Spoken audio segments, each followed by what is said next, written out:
Hello everyone, कैसे आप सभी लोग। द पॉलिटिकल मास्टर में आप सभी का स्वागत है। दोस्तों आज इस वीडियो में हम क्लास 12 के पॉलिटिकल साइंस का बुक 1 जिसका नाम है समकालीन विश्व राजनीति के महत्वपूर्ण प्रश्न उत्तर करने वाले हैं, जो कि सेकेंड टर्म एग्जाम के लिए बेहद महत्वपूर्ण है। दोस्तों जैसे कि आप सभी को पता है कि कल आप सभी के प्री बोर्ड भी है, यानी कल 10 मार्च से आपके प्री बोर्ड एग्जाम भी स्टार्ट हो, तो प्री बोर्ड के लिए भी ये क्वेश्चन काफ़ी इंपॉर्टेंट है और यहाँ से प्री बोर्ड में और बोर्ड परीक्षा में प्रश्न पूरे पूछे दोस्तों पूछे जाएंगे। तो प्लीज़ इस वीडियो को एंड तक देखिएगा। यदि आप हमारे चैनल पर नए और चैनल को अभी तक सब्सक्राइब नहीं किया है तो चैनल को जरूर सब्सक्राइब कर लीजिए और बेल आइकन को प्रेस कर लीजिए। तो देखते हैं दोस्तों, सब तो जो आपका सेकंड टर्म एग्जाम में जो चैप्टर आ रहा है उसका नाम है शक्ति के नए केंद्र। और शक्ति के नए केंद्र से कौन कौन से क्वेश्चन पूछे जा सकते हैं दोस्तों, यहाँ पर देख सकते हैं कि आसियान के गठन के किन्हीं दो कारणों को स्पष्ट कीजिए। ठीक है, सीबीएसई 2013 में क्वेश्चन पूछा गया था। इसी प्रकार से अपनी आर्थिक व्यवस्था सुधारने के लिए चीन द्वारा उठाए गए किन्हीं दो कदमों का उल्लेख कीजिए। ठीक है, नेक्स्ट क्वेश्चन पूछा गया था 2014 में सीबीएसई सैंपल क्वेश्चन पेपर में पूछा गया था ये कि 1978 से पूर्व व बाद में चीन द्वारा अपनाई गई आर्थिक नीतियों में दो अंतर बताइए। तो 1978 से पहले और 1978 के बाद की नीतियाँ तो है दोस्तों, यहाँ से क्वेश्चन पूछा जा सकता है। साथ ही आसियान की स्थापना क्यों की गई। ठीक है, काफ़ी इंपॉर्टेंट क्वेश्चन सीबीएसई 2016 में क्वेश्चन पूछा जा चुका है। इसी प्रकार से सीबीएसई 2016 में ये भी क्वेश्चन पूछा जा चुका है कि आसियान के झंडे का प्रतीक लोगो या चिन्ह क्या दर्शाता है। ठीक है, आसियान के दो संस्थापक सदस्य राज्यों नाम लिखो। 2020 में भी पूछा गया था दोस्तों, 2014 में पूछा गया था क्वेश्चन। आसियान क्षेत्रीय मंच की स्थापना कब की गई, इसके मुख्य उद्देश्य क्या था। तो आसियान क्षेत्रीय मंच की स्थापना कब की गई, इसका मुख्य उद्देश्य क्या था। तो यहाँ पर ये क्वेश्चन भी सीबीएसई 2013 में दोस्तों पूछा गया है। नेक्स्ट क्वेश्चन है, निम्न कार्टून में क्या संदेश दिया गया है। साइकिल के दोनों पहिए का क्या अर्थ है।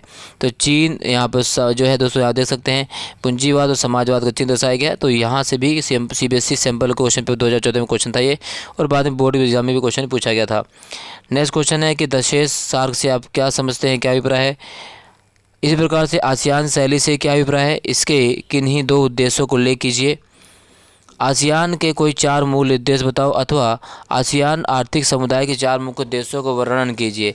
दोस्तों ये वो सारे क्वेश्चन जो पहले सीबीएसई में पूछे जा चुके हैं और 100% दोस्तों कंफर्म है कि यहाँ से क्वेश्चन जरूर आएंगे। तो प्लीज़ इस वीडियो को एंड तक देखिएगा। जो भी क्वेश्चन दोस्तों इसको पूरा करने की कोशिश कीजिए और यही क्वेश्चन करके आप प्री बोर्ड में जा सकते हो, बोर्ड एग्जाम में भी यहाँ से क्वेश्चन पूछे जाएंगे। क्लियर। इसका जो पीडीएफ है दोस्तों हमारे टेलीग्राम चैनल के जो है वहाँ पर अवेलेबल, वहाँ से भी आप पीडीएफ को डाउनलोड कर सकते हैं। नेक्स्ट क्वेश्चन है 1967 में आसियान की स्थापना के पीछे क्या उद्देश्य है, 2011 में पूछा गया था। अगला है दक्षिण एशियाई देशों की समान समस्याओं का विश्लेषण कीजिए। सीबीएसई 2011 में 6 नंबर में क्वेश्चन पूछा गया था, दक्षिण एशियाई देशों की समान समस्याओं का विश्लेषण कीजिए। ठीक है, आप स्क्रीनशॉट भी ले सकते हैं दोस्तों। नेक्स्ट क्वेश्चन है, यहाँ देख सकते हैं कि सीबीएसई 2012, 2013, 2015, 2017, 2018, 2018 में क्वेश्चन पूछा चुका है। यानी यूरोपीय संघ को आर्थिक, राजनीतिक तथा सैनिक क्षेत्रों में एक अति प्रभावशाली क्षेत्रीय संगठन क्यों समझा जाता है। तो इस तरह से ये अथवा करके दोस्तों कई बार क्वेश्चन इसी प्रकार से क्वेश्चन पूछे गए हैं, तो ये क्वेश्चन आपको जरूर कर लेना है।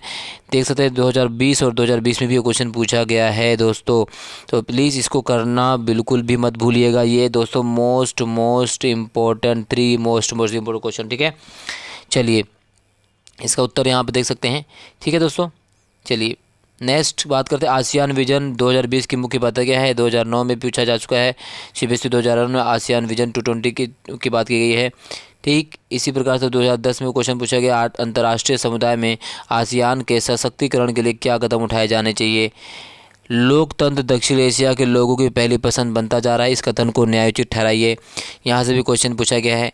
ठीक है, अगला क्वेश्चन पूछा गया दोस्तों, चीनी अर्थव्यवस्था की उन्नति के लिए उत्तरदायी कार्य को व्याख्या कीजिए, अथवा चीन द्वारा उठाए गए ऐसे किन्हीं 4 कदमों की व्याख्या कीजिए जिनके कारण उसकी अर्थव्यवस्था को उत्थान हुआ, अथवा चीनी अर्थव्यवस्था को उत्थान के लिए उत्तरदायी किन्हीं 4 कारकों को विश्लेषण कीजिए दोस्तों। ठीक है, नीचे कार्टून से भी क्वेश्चन पूछा गया, देख सकते हैं। और अब माओ की लाल किताब, हूँ की पूंजी प्रश्न लाल टाई, तो यहाँ से दोस्तों क्वेश्चन पूछा जाता है। इसमें दोस्तों जो है न्यू टॉपिक जो है आपका ब्रिक्स, तो ब्रिक्स भी क्वेश्चन पूछा जाता है। तो ब्रिक्स हमने जितने भी न्यू टॉपिक हैं दोस्तों उसका हमने कंप्लीट वीडियो जो है दोस्तों अपने चैनल पर डाल रखी है, द पॉलिटिकल मास्टर के चैनल पर, वहाँ से जाकर आप को देख सकते हैं। और यहाँ से न्यू क्वेश्चन जो न्यू सीरीज है वहाँ से भी क्वेश्चन पूछे जा सकते हैं, पूरी संभावना है दोस्तों। ठीक है, तो ये है ब्रिक्स। ठीक है, ब्रिक्स के बाद ये नया टॉपिक जुड़ा था। अब अध्याय नंबर 4 इसका नाम है समकालीन दक्षिण एशिया और विश्व। तो यहाँ से जो क्वेश्चन पूछे गए दोस्तों, जो पूछे जा सकते हैं, तो एशिया और अफ्रीका के 9 स्वतंत्र देशों के सामने खड़ी सुरक्षा की चुनौतियाँ, यूरोपीय देशों की तुलना में क्या अंतर है, कोई 2 अंतर बताइए। शीत युद्ध की समाप्ति के प्रभाव को उल्लेख कीजिए। 2018 में पूछा गया है शीत युद्ध के काल में भारत दोनों महाशक्तियों के कैंपों में से किसी एक में भी सम्मिलित क्यों नहीं हुआ। नेक्स्ट है दशेश के किन्हीं 4 सदस्य देशों के नामों को उल्लेख कीजिए। श्रीलंका के उत्तरी पूर्वी हिस्से पर किसका नियंत्रण है। राइट, साप्ता व दशेश का पूर्ण रूप लिखें। सार के गठन के पीछे का प्रमुख कारण क्या था। काफ़ी इंपॉर्टेंट क्वेश्चन दोस्तों ये।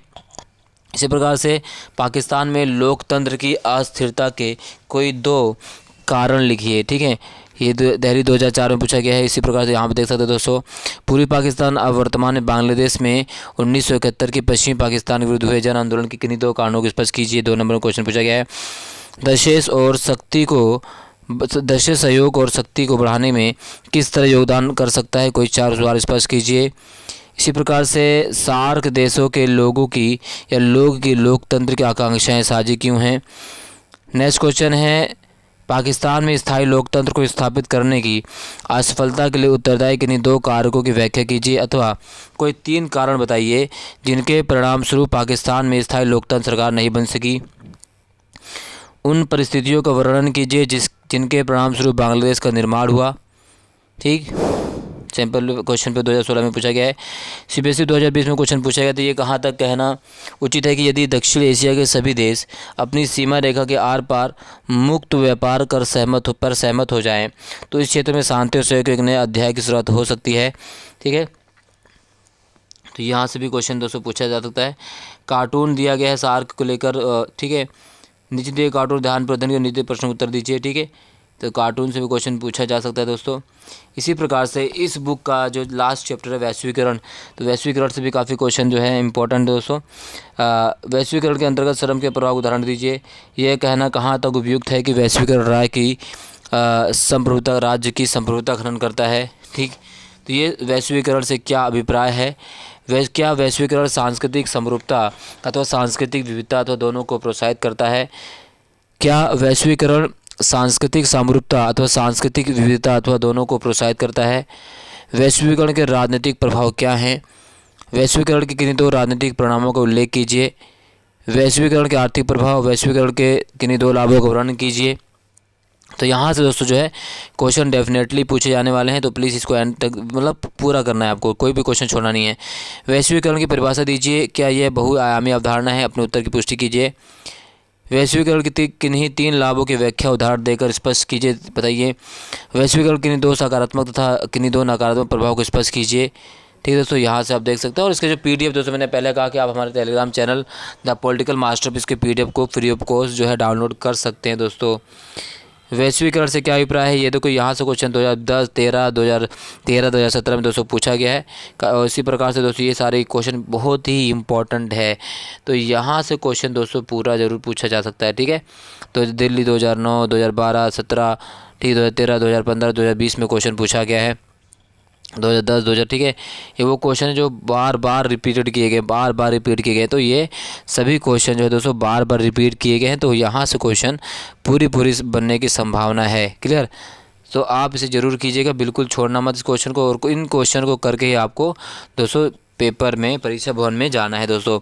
तो ये दोस्तों जितने भी इम्पोर्टेंट क्वेश्चन ये आपके बुक 1 जिसका नाम है समकालीन विश्व राजनीति के कंप्लीट सेकेंड टर्म एग्जाम के सिलेबस से क्वेश्चन है। इससे बाहर और इसके अलावा कोई भी क्वेश्चन आपके परीक्षा पत्र में नहीं पूछे जाने वाले प्लीज़। तो इसे एंड तक देखने के साथ आपको ध्यान से पूर्वक से पढ़ना भी, लिखना भी, नोट डाउन करना है। और ये अगर आपने कर ले तो 100% आपको नंबर अच्छे आने वाले दोस्तों। सो वीडियो देखने के लिए बहुत बहुत धन्यवाद दोस्तों। इस वीडियो के संबंध में कोई भी जानकारी आपको चाहिए तो हमें कमेंट बॉक्स में कमेंट कर सकते हैं। द पॉलिटिकल मास्टर में आप एक बार फिर से आप सभी का स्वागत है। धन्यवाद, जय हिंद।